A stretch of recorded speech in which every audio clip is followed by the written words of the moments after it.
I've looked at the NOVA, the notes on bills and amendments for the tax bills. Explain to the audience what those impacts are going to be. I have a problem in shortchanging education, public safety, and some of the services that we need in our state. Education hasn't had really well-funded opportunities for the last 7 or 8 years. Now the cities and counties aren't going to get the backfill or the schools. The fiscal impact on Ankeny Public School will be $1.6 million.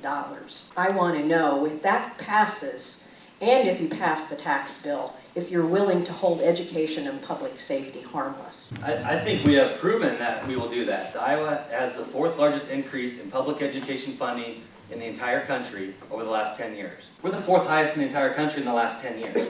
We've made that commitment. We didn't touch K-12 education. We're continuing to find new ways to add more flexibility to the funding mechanisms to the schools so they can spend it the best way they can. We're trying to balance all these things, but I think we've proven that we haven't touched K-12 education over the last couple of years. I have a history of the time that I've been in the House of supporting education funding from 2011 to fiscal year 2018. We have increased spending $733 million of new money for K-12 education.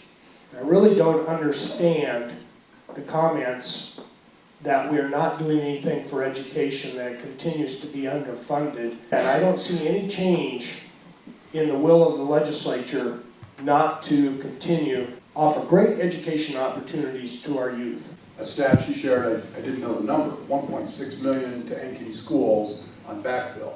I understand how that works. I didn't know it was that big of an impact.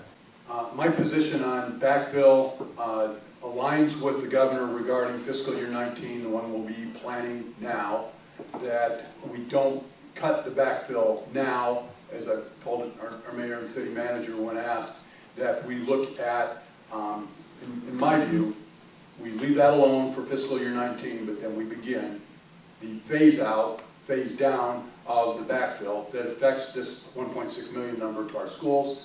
Real quick, my notion is it's a 5-year phase out, not a 3, and that we leave some of the bucket there at the end, meaning not completely eliminate it, so that the dire needs, and it wouldn't affect Polk County or the city of Ankeny, in the dire needs of some places in Iowa where the backfill is traumatic.